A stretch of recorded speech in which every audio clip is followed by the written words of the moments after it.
I'm your chair for this afternoon.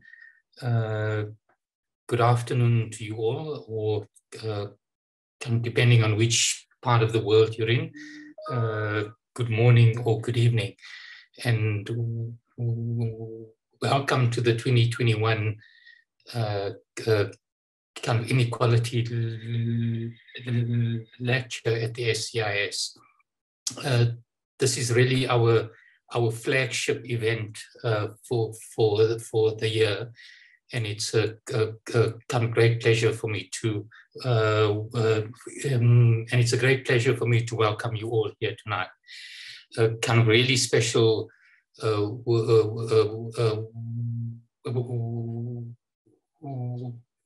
welcome to our speaker tonight, and welcome as well to the Vice Chancellor of the university. When we started the Inequality Center at Wits University, there were kind of really four kind of issues that kind of drove our thinking and were essentially our critiques about what was currently not working well in the inequality space. The first was that we wanted to really put kind of issues of power and kind of relationships of power at the center of the inequality debate.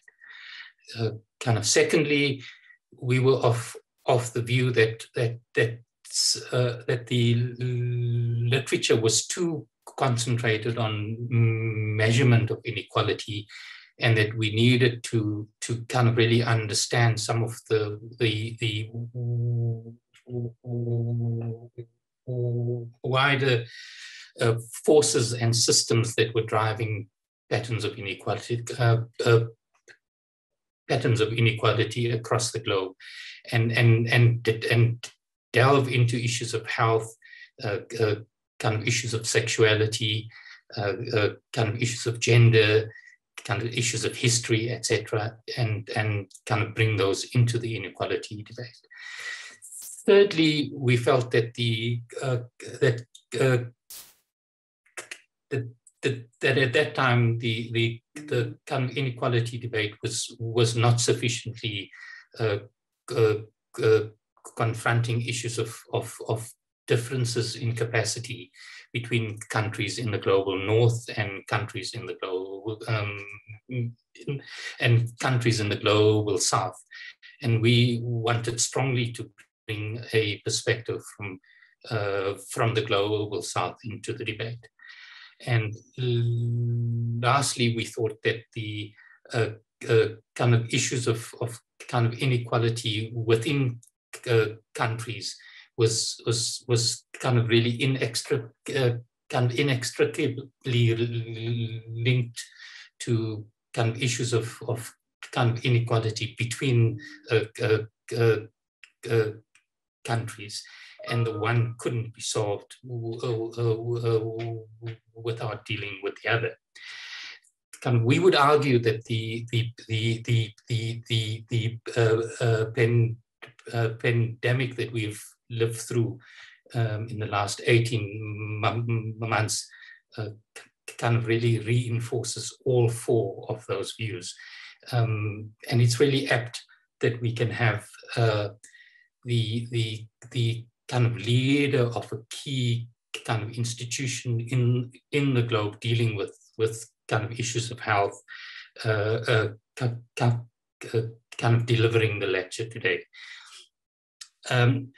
So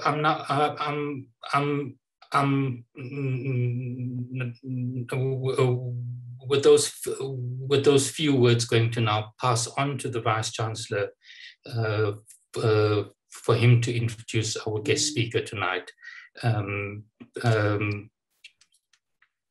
to share with us any remarks that he would like to make. So with that, over to you, Vice Chancellor. Thank you, Dean Valodia. Greetings. I think that would be more neutral. It is indeed an honor to be here on this occasion and to introduce the keynote speaker for today's lecture, Ms. Winnie But before I do that, let me just share some context and build up on what Prof. Valodia has mentioned in terms of the context. As has been mentioned earlier, this prestigious lecture is hosted by the Southern Center for Inequality Studies, which is based here at the University of the Witwatersrand, Johannesburg. In a city that is right at the heart of all the inequalities that manifest us. It is indeed located right at the heart of this laboratory where this inequality is most manifest. This center is a multi-partner research and policy institute focusing on the understanding and addressing inequality in the global south, recognizing that while technical solutions to addressing inequality are important, however, the center work is based on the understanding that no one solution is sustainable unless the social and political forces driving high levels of inequality are clearly understood and addressed. We all know that inequality is a global problem. I recall at one of the meetings where the speaker I think it was the World Economic Forum, where in her capacity as an Oxfam head at the time, she actually brought that to the fore of the World Economic Forum. I think it was in 2015. It is indeed a global problem, but in its manifestation, it varies from country to country, within and outside of countries, and across all domains: climate change, economics, and gender. I'll talk mostly about, for example, the gender inequality in the knowledge dissemination, that all the, what is called the technologies that are driving the fourth industrial revolution come from a few select regions in the world and driven by a certain demographic as well. So there is a broad gender and class and geographical inequality that manifests itself in the shaping of knowledge transmission and, of course, in how wealth is generated and created. And that's one of the challenges. And obviously, that if you look at our response to the COVID and future challenges like the climate problem, will also have those manifestations across and within countries. As Prof. Valodia mentioned earlier, that this center is conceptualized around 4 main areas: understanding the key areas, understanding through a focus of the structure of the economy and society, the political, economic, and social processes, the production, reproduction, and intersection of power that I alluded to.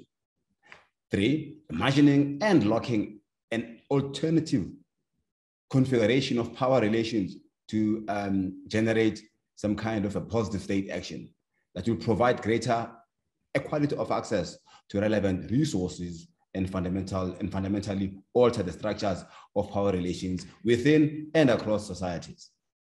And finally, to develop a research and policy agenda for the inclusive growth of the productive forces.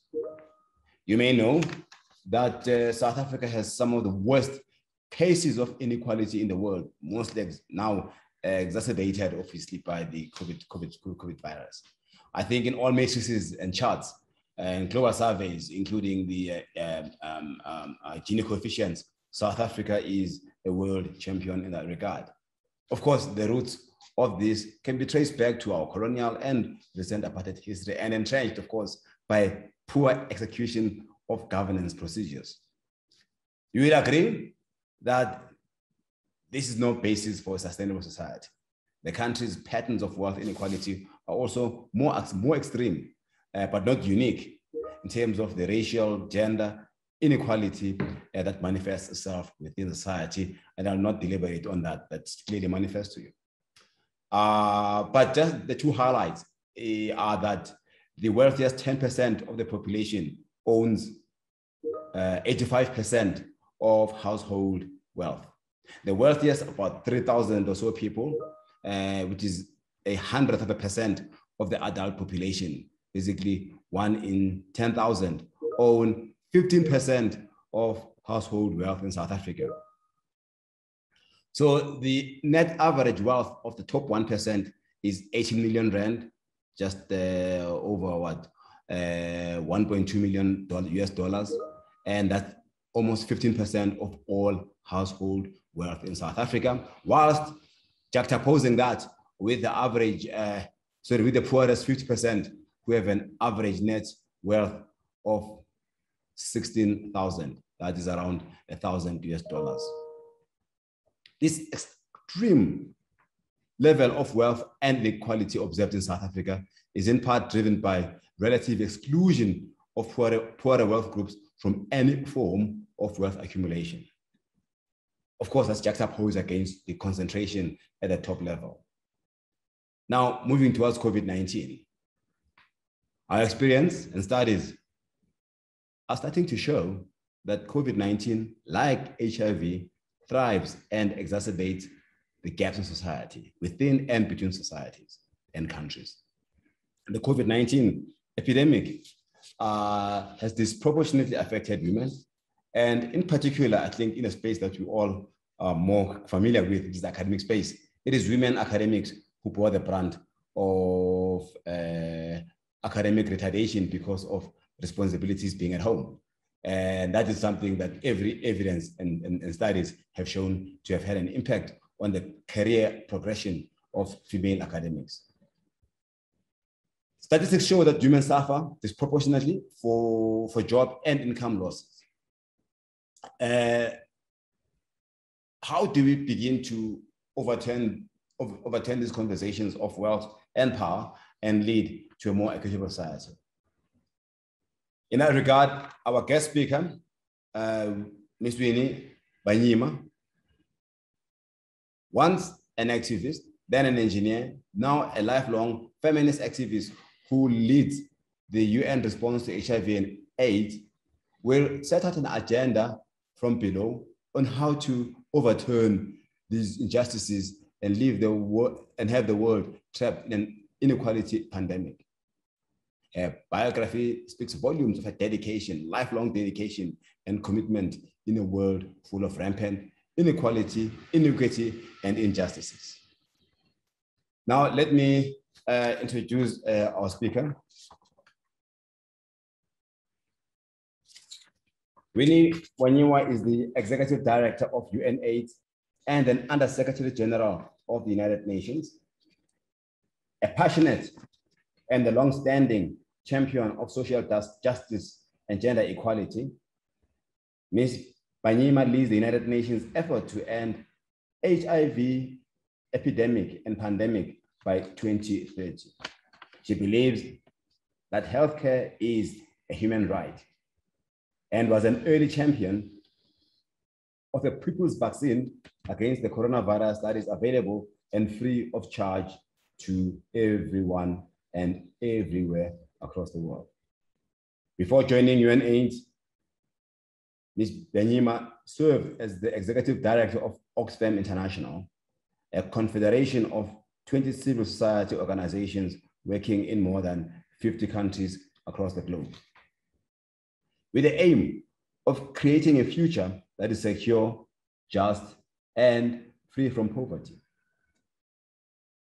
Ms. Banyima was elected for 3 terms and served 11 years in the parliament of her native country, Uganda, where she led Uganda's first parliamentary women's caucus, championing around groundbreaking gender equality provisions in the country's 1995 post-conflict constitution. Ms. Banyima led the establishment of the African Union's Commission's Directorate for Gender and Development, and also served as a Director of Gender and Development of the United Nations. She founded the Forum for Women in Democracy, an influential Ugandan non-governmental organization, and has been deeply involved in building global and African coalitions on social justice issues.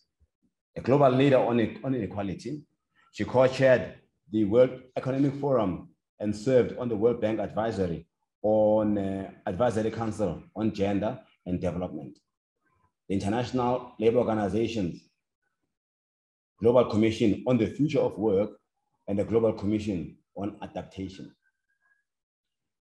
Ms. Bianyima is a recipient of several awards, including, among others, honorary doctorates from the University of Manchester, England, Mount St. Vincent University in Canada, and the 2018 Human Rights and Solidarity Among Peoples Prize, which was awarded by the Latin American Council of Social Sciences. She holds a master's degree in mechanical engineering from Cranfield Institute of Technology and an undergraduate degree in aeronautical engineering from the University of Manchester. It is my pleasure to introduce and hand over back to the chair to give the podium to our guest speaker for today. Thank you.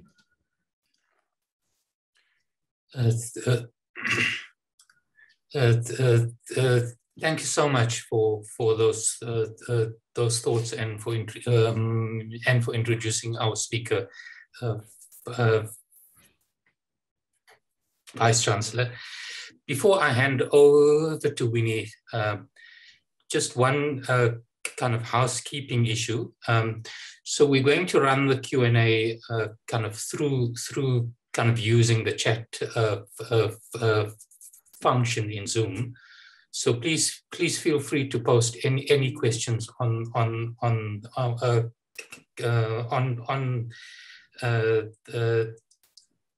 the chat, and it's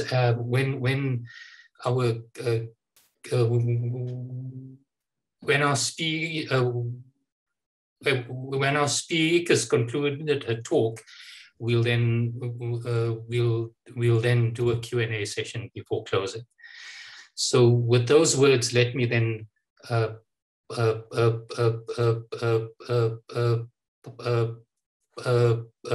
pass the floor on kind of onto our speaker and ask Ms. Bianyima to deliver the 2021 lecture on inequality. Over to you, Winnie. Thank you very much, my friend Imran. It's a long time since I last met you. So happy to be with you here. And thank you, Professor Vilakazi, for the introduction. Thank you for honoring me. It's a great honor to give this keynote at the Southern Center for Inequality Studies at Wits University in your beautiful country of South Africa. I will immediately apologize for not giving you my lecture in advance, the copy. I'm actually still working on it, and I'll give you the final and proper one after this session. But here we go. I've had time to think about the subject, and here are my thoughts. We are besieged by poverty, extreme inequality, patriarchal violence, planetary emergency, and pandemics. And many people rightly sense that these crises are not coincidental, that they are in fact interconnected. The weight of the crisis can feel unbearable, but there are solutions, and we do not have to despair. That is why I'm here. It is because of you students and your dynamism. It is the academic contribution that you make, and also your activism, challenging power, challenging privilege, challenging complacency. That is how we will halt this ever-widening extreme inequality we are facing. I salute you, students. I salute you, academy. Your role is so important here. It is a privilege that I have to lead the United Nations response to HIV and AIDS, because in that role, I get to work with inspirational activists who have been demanding justice for 40 years. We have acquired 40 years, a lot of information, analysis, rich experience, from which we can draw ideas, inspiration, to find pathways out of the global crisis we face today. My topic is framed as the inequality crisis, or rather the inequality pandemic. And I see three reasons for calling this an inequality pandemic.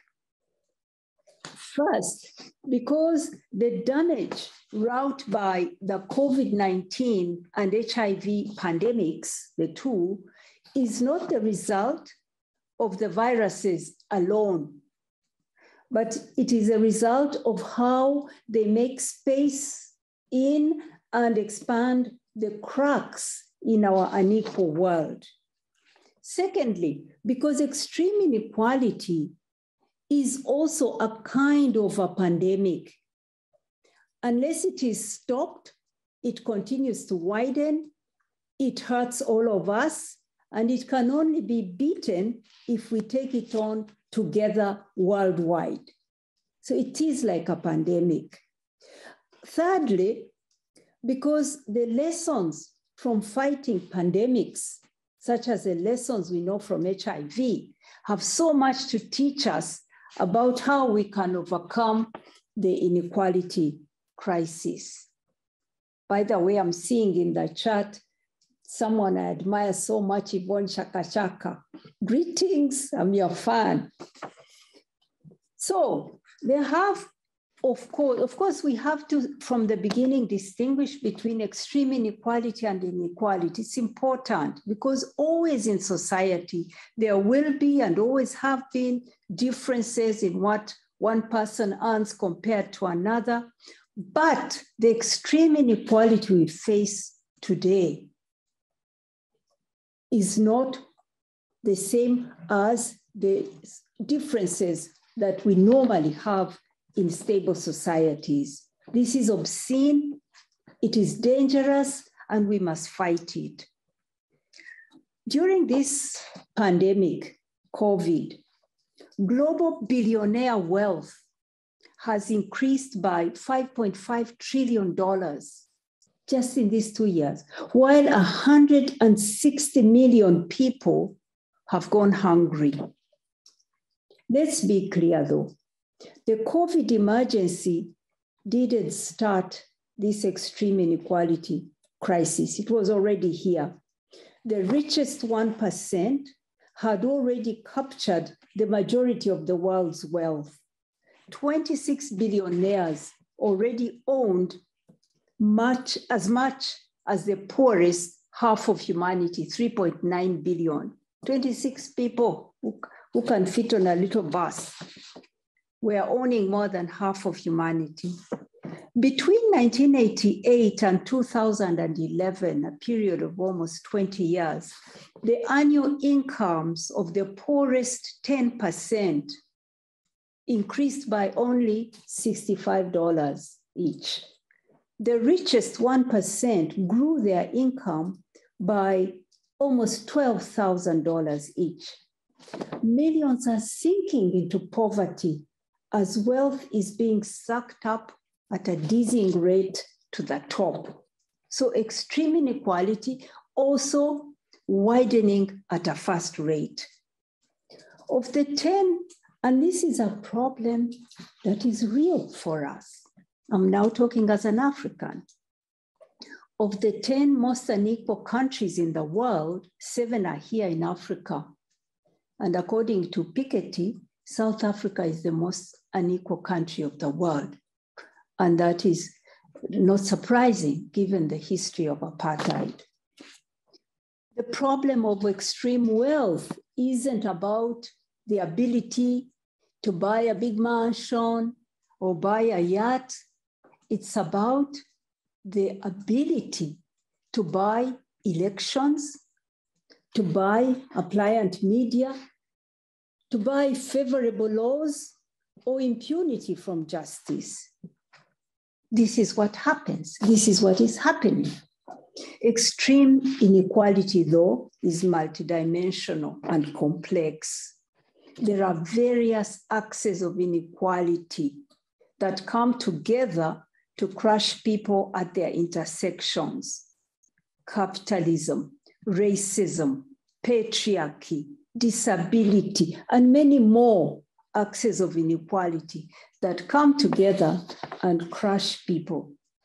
So we need to have a multidimensional exploration to fully understand how people experience this extreme inequality. Let me give you an example. In the United States of America, the richest country in the world, Black gay men have a 1 in 2 risk of contracting HIV across their lifetime. This is a higher lifetime risk than the average in Uganda, my poor country where I come from, and is almost as high as the risk in hotspot regions, in hotspot countries such as Zimbabwe and South Africa. This is in the richest country. But if you're Black and gay, your risk is as high as someone in the poorest countries like Uganda. Also, in the rich United States, a Black child is twice as likely to die in their first year than a white child. In fact, Black children in the United States are more likely to die before their first birthday than children in, guess where? War-torn Libya. War-torn Libya. So again, 6 out of 7 young people aged between 15 and 19 infected with HIV on our continent here. Guess what? Are girls. 6 out of 7 in this young bracket, newly infected, are girls. In fact, last year, 4,200 adolescent girls and young women were getting infected with HIV every week. So you see these extreme inequalities. You see the axes, race, gender, income coming together, and those intersections are crushed the most. So as I will outline, this extreme inequality is a key part of why our world was so vulnerable to the COVID virus and why we have collectively failed to respond effectively to a global health emergency. It didn't have to come to this.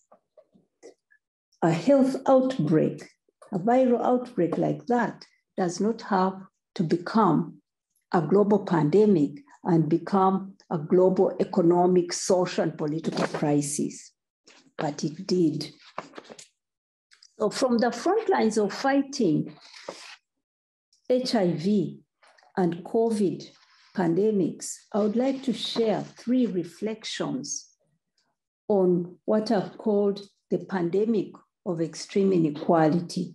First, a reflection that on the human and economic cost of extreme inequality. And secondly, that extreme inequality is not fate, it is a choice. It's a choice we make, it's a choice we can unmake. And third, that we can overcome extreme inequality. So first on the cost. Over the past 40 years, a tiny few have triumphed over the rest of us, and governments have helped them to do so. The top 1% pocketed more income than half of humanity combined, as I've said. We've seen democracy recede and growing and inequality rise. They go together. Public policies do not respond to the needs of people. Even before the COVID emergency, around the world, 10,000 people, and I'm looking through our lens of health, 10,000 people were dying every day because they couldn't access health care. 10,000 by the end of today, dying because they could. Now it is more because of the pandemic. 2/3 of African countries have been charging user fees for health at all levels, turning away life-saving care from those who cannot pay. The indignity of seeing a woman who has heroically delivered a child tied to her hospital bed as they are demanding money from her family. She's captive until she pays to leave the hospital after childbirth. Dead bodies captured in mortuaries, not allowed to, families not allowed to take their dead to bury before they find the money to pay up to hospitals. This is how Africa was even before the COVID crisis.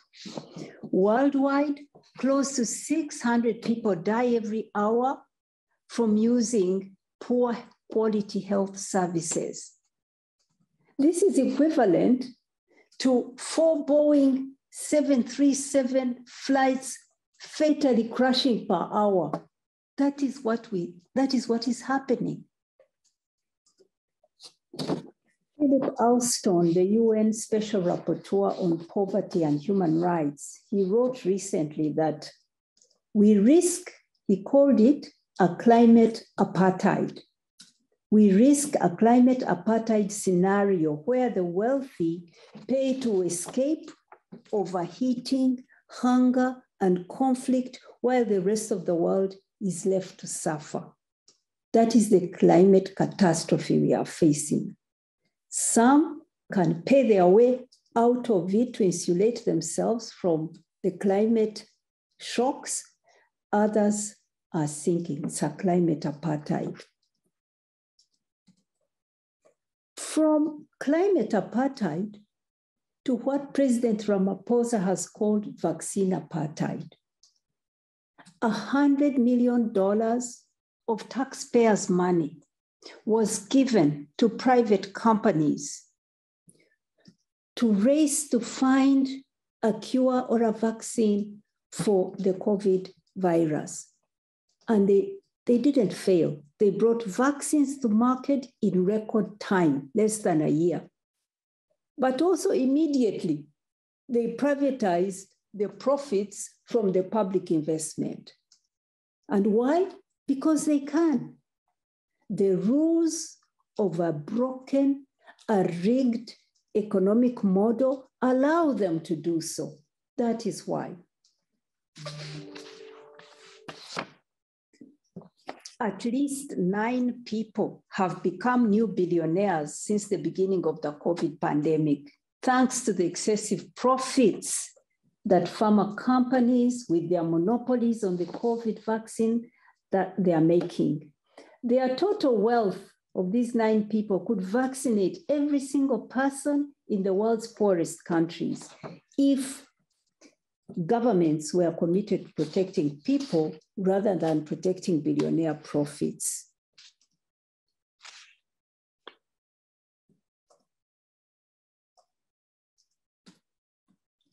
Just over 4% of the African population has received 2 doses of the vaccine, while now more than 80% have been vaccinated in some of the rich countries. They are now around 70 and above. Some have reached 80 and are vaccinating little children, even against what the science says. Today, rich countries are approving vaccines for booster jabs, a third one, while doctors are dying in low and middle income countries because they can't even get the first dose. 2 weeks ago, I met Professor Pollard at Oxford University. He is the director of the Oxford Vaccine Group, the people who found the first vaccine and who partnered with AstraZeneca. AstraZeneca is a pharmaceutical company, but didn't find it. It was found by professors at Oxford. He told me that there's no science that is there to justify a booster shot, except for a small group of immunocompromised people. But here we go. Rich countries are now giving a third jab as our doctors and nurses in developing countries die. So we also hear, as if that's not enough, we hear of millions of doses that are being wasted in rich countries while millions are still waiting for a first dose. The hoarding that's happening in the rich countries, because they weren't sure of which vaccine was going to work or come out first. They booked up everything. They are now expiring in their stores or sending them to our countries close to the end of to the expiry date, and they're expiring even before we roll them out. This is obscene. But it is because it is enabled. It is enabled, the rules allow it. So I could go on about the vaccines and the vaccine injustice here. I have more data about the pricing. The pricing itself is non-transparent, it's excessive, it's way beyond the cost. And sometimes the poorer countries are paying more for the vaccine than even rich countries, even more obscenity. The voluntary technology transfer pool for COVID-19 technologies called CTAP, set up by WHO, for pharmaceutical companies to share their intellectual property, the data and the know-how with other qualified manufacturers so that we can boost production for everybody. It remains unused 2 years on. A waiver on patents that was proposed by your country, South Africa and India at the World Trade Organization that would lift temporarily the rules, intellectual property rules, so that those who can produce for themselves are not liable to legally. This provision continues to be held up by a handful of rich countries whose companies have this vaccine. But 120 other countries, now more, are supporting this provision. So as all this happens, we now know from WHO that COVID is killing 26 Africans every hour. This is the world we live in. And because of the failure to ensure that vaccinations reach all of us in all countries across the world, new variants are emerging that threaten everyone everywhere. So we are all not safe. Right now, the policy choices of several rich governments are to prioritize the super profits of a few billionaires over the safety of billions of other people. Not getting vaccines to everyone is not just costing those who don't have the vaccine. It's costing the whole world $2.3 trillion. That's 33 times more than it would cost to vaccinate all countries. Imagine how it doesn't make economic sense. If we vaccinated the whole world, we would have more to gain economically. But economic growth in sub-Saharan Africa this year is set to be lower than growth in the advanced economy. So you see that the whole world is losing, but again, it is the poorest, those at the bottom, who lose even more. Many countries across the world are experiencing negative per capita economic growth, but ours is the continent worst hit. So inequality of voice between South and North in multilateral processes on financing is compounding this harm and will increase deaths. Even before COVID, 64 countries were spending more resources on external debt service than on their healthcare systems as a share of government revenue. In fact, in our low-income countries of Africa, the trend was frightening even before COVID, that debt repayments were crowding out health expenditures. Health budgets were coming down by up to 30%, sometimes by up to 10%, and debt repayments were doubling. So inequalities, so now under COVID, the majority of developing countries are experiencing effective imposition of austerity. It's not being declared, but it is so. At a time when they are battling COVID and are also entering an economic recession. Debts, which are the highest level for decades, there was an attempt to address the debt situation, but they were just postponed up to the beginning of 2022, debt repayments. This is not, it didn't go far enough, didn't go deep enough. So the same countries are still facing a very tight fiscal situation in spite of a little action on debt. Then there was the $650 billion allocation of what you might call new money through the IMF. That is the special drawing rights. This has overwhelmingly gone to rich countries, which already had more space to deal with the economic crisis coming from COVID. They have set up a team and to try to discuss how to reallocate these funds to the developing countries, but the jury is still out. So meanwhile, despite welcome progress made in agreeing on the principle of a minimum corporate tax level, rich countries continue to drag their heels on a comprehensive fair tax agreement that could prevent losses from illicit financial flows, which the Mbeki panel estimated for Africa alone at 50 billion annually, a figure that actually UNCTAD has revised upwards to $88 billion. So the rich countries are always quick to find a solution for themselves and to leave others behind, even though they have caused the problem or share the problem. They agreed at the G20 to work on a minimum corporate tax level so that our countries are not pushed to go to a race to the bottom when charging these companies corporate tax. But while they agreed that, they are taking their own sweet time about this.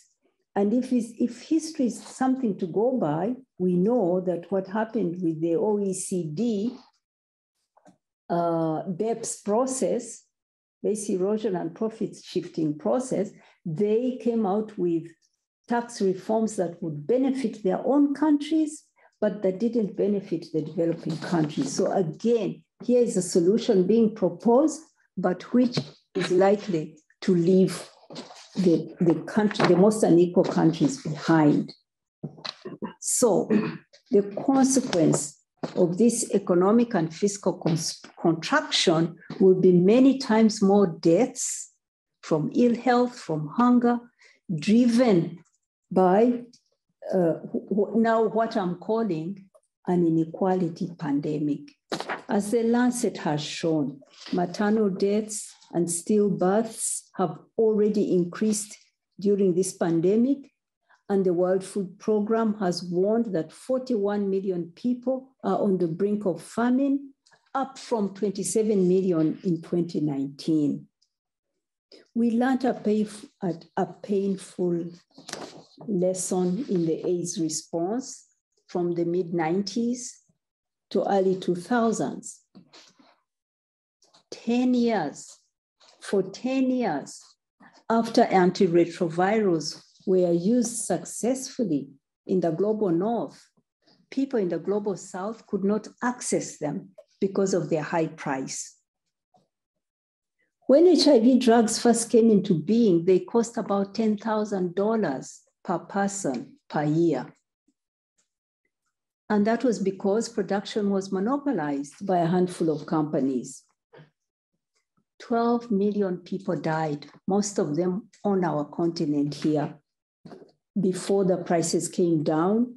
Today, high quality HIV treatment is just $75 per person per year, because production was opened up to enable generics.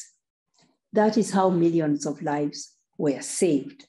But inequalities still drive HIV and AIDS, as I have told you about adolescent girls and young women, for example, but also because of unequal access to medicines. New long-acting injectable ARVs, which are available in the North today, are not being provided to our people here because a few companies are still monopolizing that production. And guess what? An injectable that someone could take for 6 months could save the lives of young women, for example, who are afraid to come forward to get treatment, or girls, or gay men who are hiding from criminal laws, such as in my country. This injectable could be life-saving, but it's still not available. Just the other day, GSK said they are going to start producing them. Well, we hope at the price that we can buy them at. So the impact of inequalities, I've taken long on this part, the impact of extreme inequality, the cost is high. The cost in lives lost to ill health, but the cost also lost because of hunger, poverty. Extreme inequality has a high human and economic cost. The second reflection is that extreme inequality is not fate. It's a policy choice. And I believe in this part, the first part, I've also alluded to that. I've shared shocking news and statistics. But as I say, inequality is not our fate. It is human-made. It is a result of our choices. So we can unmake it. The extreme inequality we face today cannot be solved by small changes here and there. It is rooted in a broken economic model in which a few rich people are plundering the planet for profit, while the rest of us, and mostly women living in poverty, suffer from climate chaos. We can't work within the confines of such a model where people are making super profits and millions and others are dying of ill health. No, we can't just make tweaks to the status quo. We must go out of the economic model and create a new one. Maybe I sound very radical, but a radical problem needs a radical solution. Our dominant economic model counts the wrong things. And this is at the heart of the problem. And this is the work I did many years ago with my friend Imran. The dominant economic model ignores what matters to people. It doesn't count poverty or the impact on the planet. It doesn't count the mostly women's work of caring for children, for the kids, for the elderly, for the sick. It doesn't count that. Our economic model obsesses over growth. This has given us an economy in which the top 1% own more than the rest 99 combined, in which billionaire wealth, fueled by dirty energy, is rising by $2.5 billion each day, while the rate of poverty reduction is decreasing. This is the model we have. It's a product of political capture. It isn't fate. It was created. It's a result of the outsized influence of the super rich and their companies on public policy. We must tackle that. This is as true of pharma, big pharma, whom we see now holding on to their recipes as people die because they have created the rules that allow them to. It is true of big technology and digital technology that is earning billions and it's used to hurt people. It is true of the fossil fuel industry and all the money that they pump into, they spend on lobbyists, on shaping public laws and public policies. This is true, and this is an economics of self-destruction. If we are going to fight the inequality pandemic, we need an economy that values what matters to most of us. One which is not obsessed with growth, but obsessed with people's health, with our children's education, with valuing our planet, with valuing our air. Those are the things that matter to us. Do I sound idealistic? Maybe, but no. There are countries that point in this direction, that make choices that are different, but we need to do this at scale. Take New Zealand. New Zealand is championing what they call well-being alongside GDP. They have the GDP, they measure that growth, but they've also found ways to measure well-being, which is in these things, in children, in health of everybody, and so on. Focusing on these areas is not just a small choice. It's a vision. It's a vision of a human economy, not an economy of obsessing with just growth. The Secretary General of the United Nations has noted, and I quote him, COVID-19 has exposed the lie that free markets can deliver health care for all. I couldn't put it better. The only realistic way to ensure that the right to health is something that people don't just hear about in speeches, but actually experience is to fund it with progressive taxation. It is not to sell health the way you sell a handbag. Health should be publicly provided. If you bring in the private sector, well, that is for the government to find ways to raise money, but it should be free at the point of use for people to access it for free is critical. And that is the gold standard. That's the model that has delivered to all. That's the European model. Selling us different models that are private sector led is just a dead end, in my view.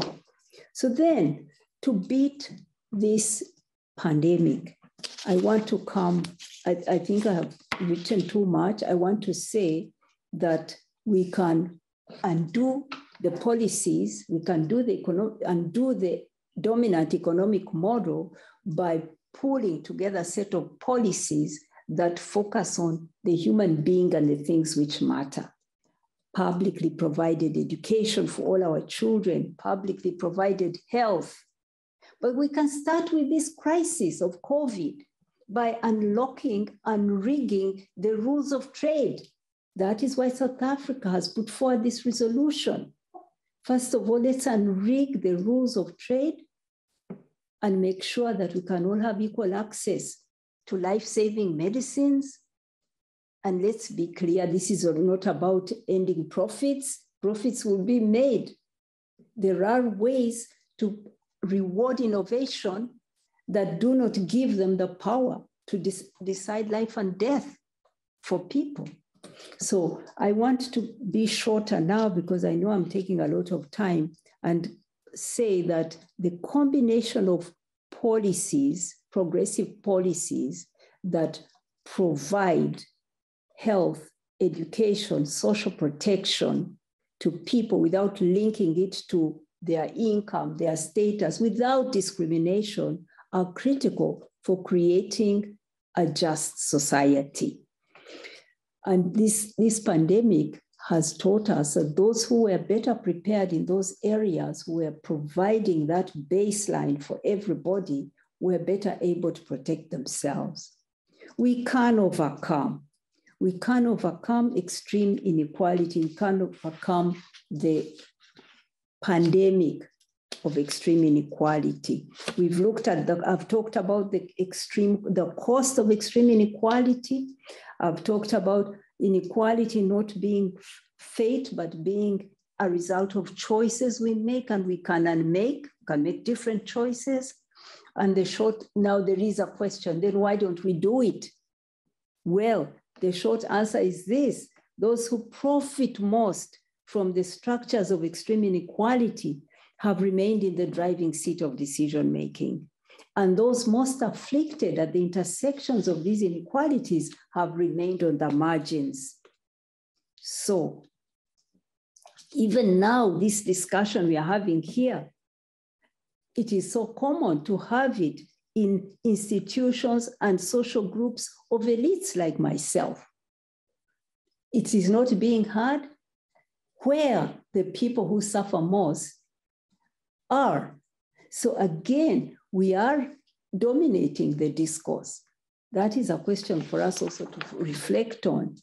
The bold policy actions needed to overcome extreme inequality will never be delivered as gifts by the powerful. They can only be won by organizing from the ground up. It is a surge in organizing that can give us hope for change.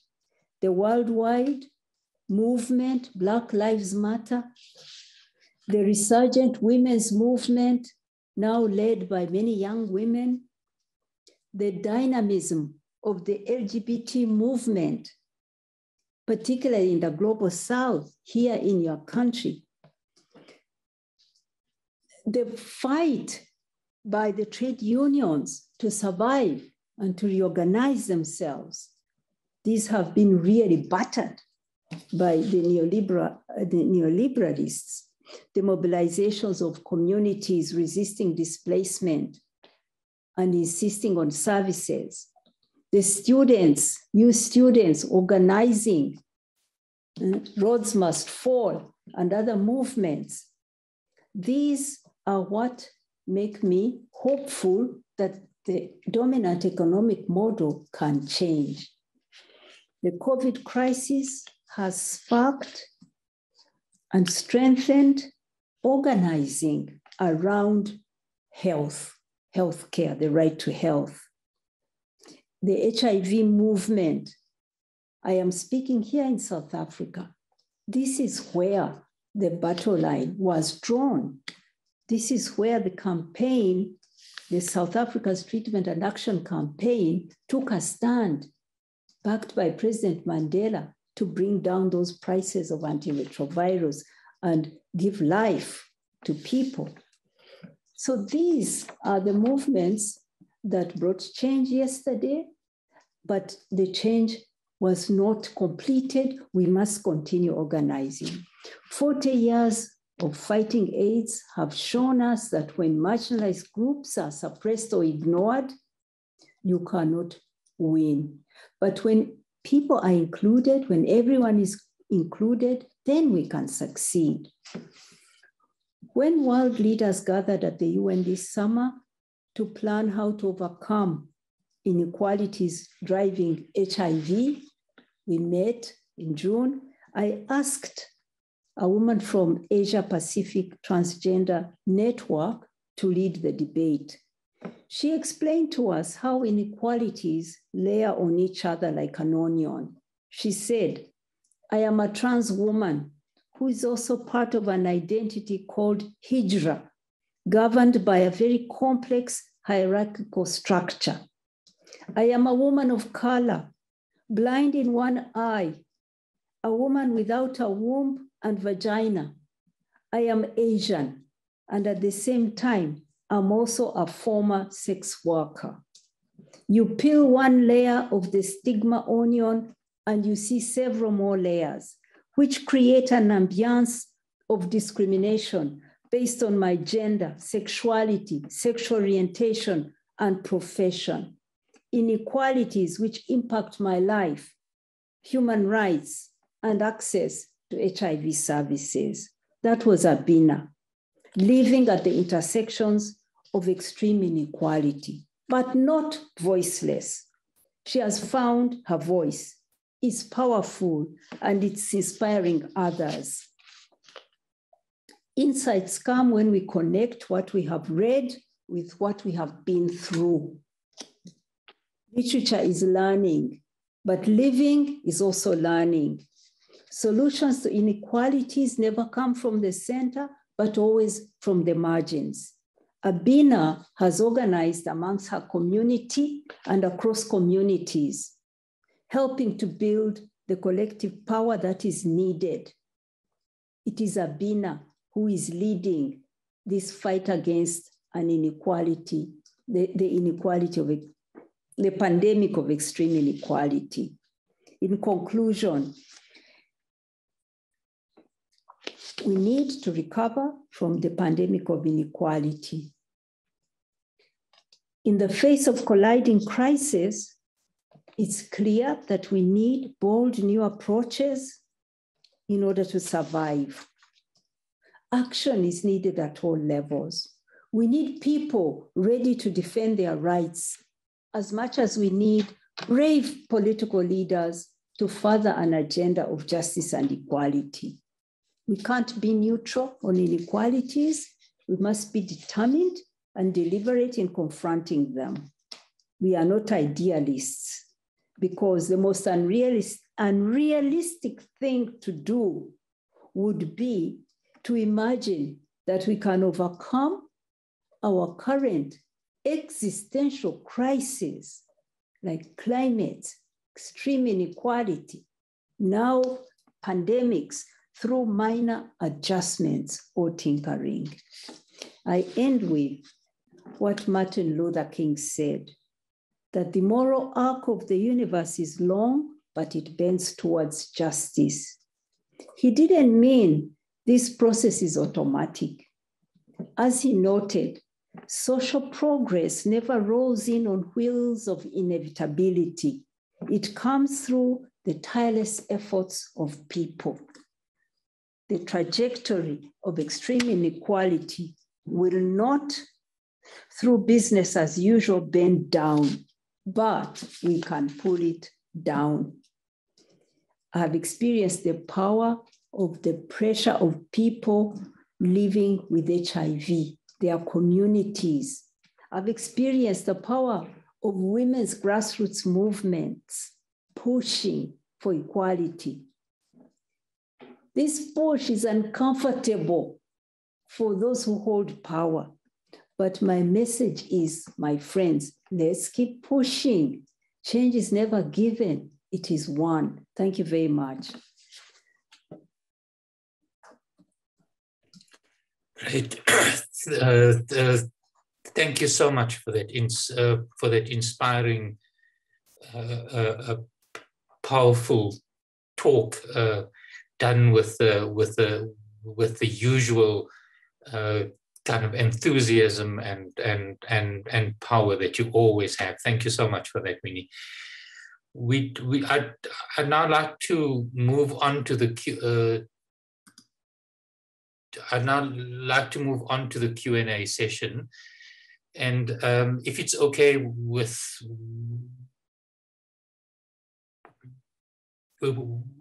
you, let's take one kind of question at a time, Winnie. That would give you the kind of chance to answer it properly. So I want to start with a question from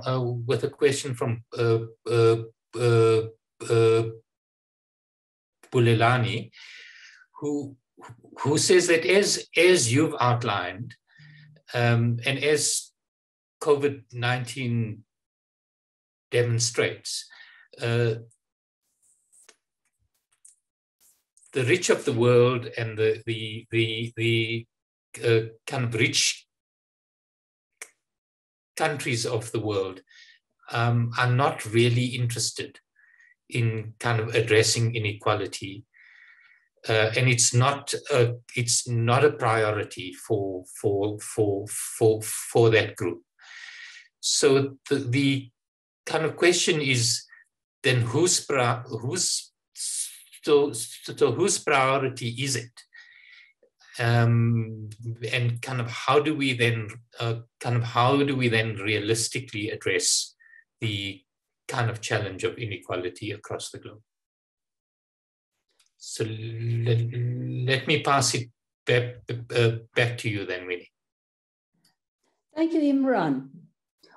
What we are seeing is that extreme inequality, an agenda that has been driven by neoliberalists for the last 30, even 40 years, has led to an erosion of democracy, because a democracy cannot exist with extreme inequality. So the result is that even in the rich countries, ordinary people have seen themselves, their lives not improving, those of their children getting worse than their own, while a few in their countries have captured the democracy and their governments work for the interests of big companies and rich people. So this is a population that's very unhappy in the rich north, and that is why you're seeing the emergence of populist leaders there, the emergence of populist right-wing leaders who give people an illusion of a solution, but who actually serve themselves. You get billionaire cabinets like we've seen before. So this, to me, is a constituency of people who are at the losing end of extreme inequality. They share with us, many of us in the South, this experience of being at the intersections of extreme inequality. We need to build a global movement. We need to stand together and fight the different crises we face with an understanding that it is a broken economic model that's leading there.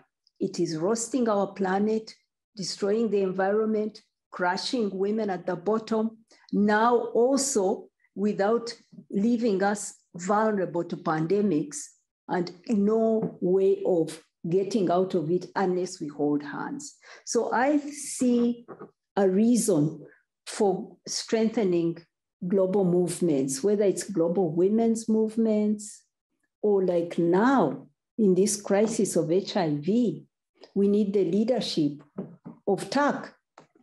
TAC must re-energize and reorganize like it led the world to fight for the lives of people at risk with HIV.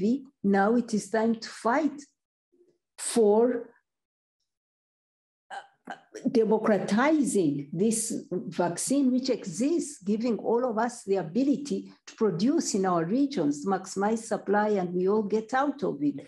So to me, the crisis before us require global activism, social justice activism, and movements coming together, both environmental movements, labor movements, women's rights, right to health, coming together to fight on fronts together. That is how I see it. Right, Winnie, thank you. I'm going to maybe shift to the other side of that and raise a question that's been put onto the chat by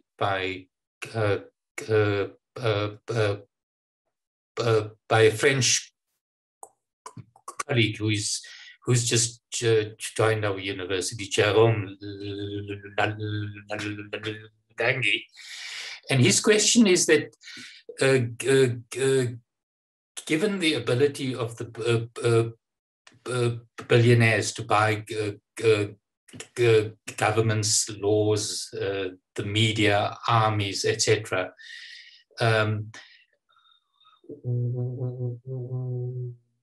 what is the way to go to kind of curtail the power of those who are benefiting from inequality, and kind of how do we deal with the root power kind of issues that are a key part of why we have such inequality? That is a question touching really on where we must begin. I see that is where we must begin, the political capture. I was very impressed by activists in Latin America. They developed a framework, and I found it very interesting, a framework through which they identified about 10 different ways that political capture happens. And they mapped the different countries. So they analyzed political capture because it can manifest differently in each country. So maybe where my starting point is that we must be deliberate and we must be forceful, deliberate in fighting political capture. And here I found in Latin America, activists who had come together across 10, 12 countries and had created a framework of understanding political capture from each country and seeing how to deal with it. You could find that in some countries, the media has all been bought. Perhaps is dominated by one or two companies, individuals, or by the state, by political elites.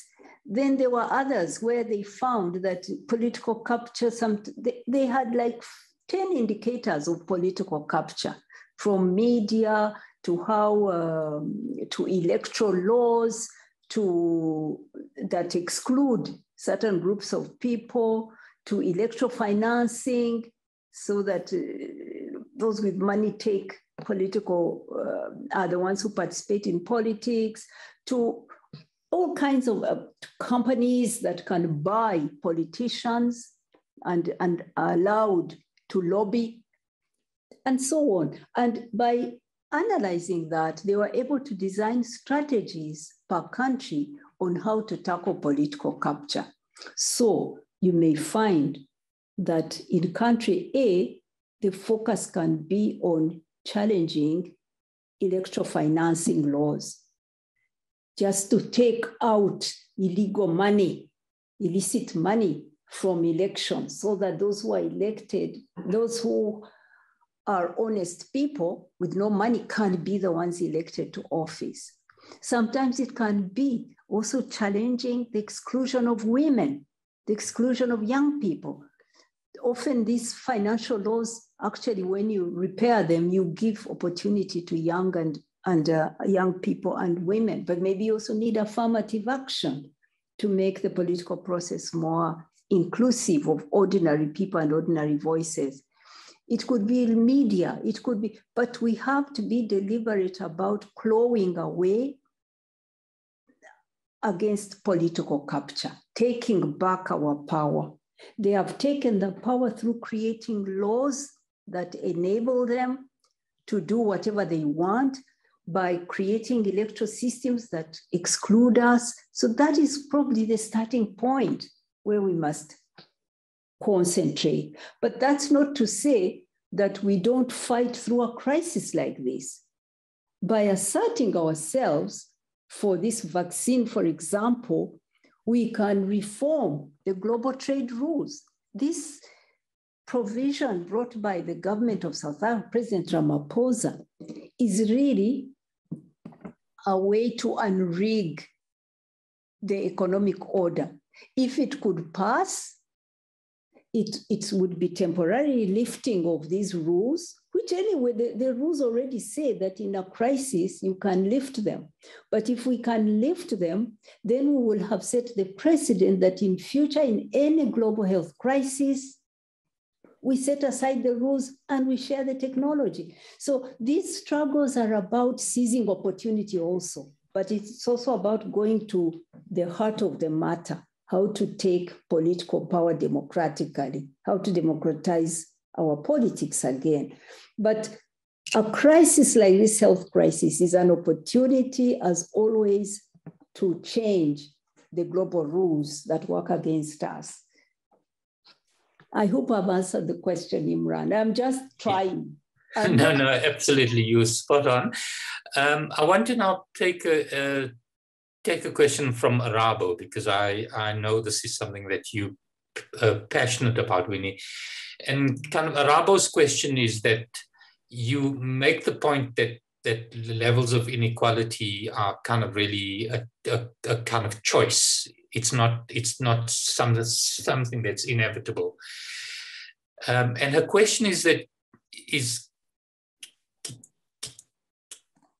given the low female kind of representation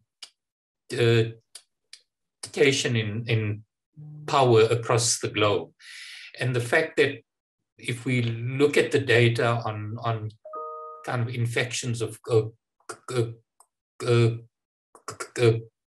COVID-19, but also the kind of impact of the economic measures that we've had to take to counter the kind of spread, that the burden has fallen disproportionately on kind of females, and that what we should be talking about it kind of is a she session in kind of how we're dealing with this pandemic. Given that, what can we do to kind of address this gender imbalance in power and kind of strengthen the voices of women in policy choices that we make, so that the next pandemic is also not going to be a she session. So any thoughts from you on that? You know, you really got me where I hurt the most. You do. Because watching this crisis roll out, the COVID crisis, seeing our countries, our poor countries, trying to protect people by shutting down the economy, I looked with a lot of pain, seeing people being locked down in their homes and structures for COVID response being put up, national teams, I don't know, district teams and so on. But what I was seeing down at the community level, I was seeing through my own village where I come from, I was seeing through the communities we work with, is women trying to survive against all odds, but not being given the space even to suggest a solution. Market women being told to close their stores, to go to stay at home, and then eat what? And then do what? If you are earning every day and now you have to be locked up in your house, who was even thinking about how she will feed her family? Directives to sanitize, to wash hands. She's the one who fetches the water. Have you made any provision? Do you know how she will raise the water for washing hands 10 times a day? But she's not on any structure, whether in the community, whether at the district. It was all government officials, a lot of men deciding on how to respond to COVID. Their needs unrecognized, their efforts unacknowledged. So you just see through every crisis that a woman is called upon to save lives, save her family, but is not given an opportunity to say how that could be done. It kills me. And again, you're still seeing governments getting elected, dominated by men. And yet we were seeing around the world that actually women leaders at the national level who are visible, those who we could see, were coping better, were taking their countries through this crisis even better than many of the men. So I'm not saying women are better than men, but I'm saying that just the fact that we are there, half of humanity doing very critical roles from the family through to the national level, the voices of women matter. We at the United Nations are lucky. We have our Secretary General who has made a commitment. I came back to the UN because of that commitment. He hired me because he's been hiring many women to lead organizations. But a feminist approach to leading still eludes us in many institutions. Even us women who lead often don't lead in a feminist way, because a feminist way is a different way. It's a way of working, co-leading. It's non-hierarchical, it's inclusive. It's about sharing the power across with people you work with. It is not about just a woman sitting in an office or sitting in a position of leadership. So a feminist approach to leadership is something I would want to suggest. Feminist leadership being something we study, we teach, we research, we pin down. Because sometimes it can appear like it's just a fluffy idea, but no. If we say there are certain feminist principles and we think there are people who practice them, then let's research it, pin it, and recommend it for business, for public service, for community leadership. But we lack a leadership that is really feminist, that breaks down power and that is inclusive and that looks for solutions that work for everybody. So yeah, I've answered in a long way, but I think many countries are going through a lot of pain at the community level because women are not empowered to do what they can do best. They are not empowered to offer solutions and to lead in applying those solutions. They are just being driven, forced into sometimes very militaristic solutions that don't work. Some people at the top have decided it's going to be force, and they bring out the army and they bring out the police. Public safety measures are not respecting human rights. So they think that it is COVID or human rights. It's a trade. They trade human rights for their COVID response. That never works. And I know that women understand the importance of the rights of those who are weak, the rights of those who can't speak for themselves, the rights of the elderly. And having women there just makes a response more human. Having women, having people of diversity, in their diversity there makes a response more human. So we're not there. We're not there. But your country has done better. Your country has done better, I follow. And while it is not perfect, we've seen that the lessons from HIV have informed your response to COVID. The scientific community, the voluntary community health workers, people have been mobilized to be part of the response. And people at the bottom, your grassroots challenge, they debate, they force government to respond, and that's positive. Great, thank you so much, Winnie. I think that with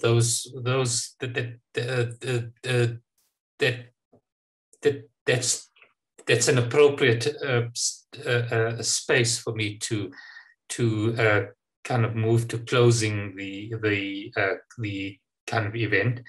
I just really like to thank you so much for both agreeing to kind of do the lecture and for doing it with the passion and the thought that goes with everything that you do. Thank you so much for that, Winnie. Let me also... Imran. Yes. I can't allow you to thank me before I thank you, because much of what I learned on feminist economics, I learned from you and others. And the lens I was able to apply to what is happening in COVID, to be able to see that women and girls are facing more violence, are facing a higher burden of care work, are also not being allowed the voice to address those additional burdens and risks. I learned from people like you and others who were part of a network that we were in together of feminist economies. So I want to thank you too. Great. Thank you so much, Winnie. Let me also thank your kind of UNAIDS team who kind of assisted us to do all of the preparations for the lecture, who made their time kind of available to make sure that this evening was a success. I'd like to also thank the kind of Office of the Vice Chancellor and the marketing and comms division of the university for kind of assisting us with kind of all of the preparations. I'd like to thank the Conversation, who've been our media partner for this event. And last but not least, I want to thank the entire SCIS team who worked tirelessly to do all of the preparations for the lecture today, to manage everything in the background, to make sure that it all worked as well as it did, to do all of the preparations before. And it will also fall on this team to make sure that the lectures available on our website and on kind of other appropriate media. Let me thank also the entire audience for being a part of this event tonight. Please keep an eye on kind of on the website of SCIS for kind of some of the research that we're doing and for upcoming events as well. And then lastly, let me then thank you again, Winnie, for the fantastic evening that you've shared with us, and for the thought-provoking and kind of insightful ideas that you shared with us. Thank you so much. Thank you, everyone. Good night, good day, good morning, good evening. Keep well and keep safe.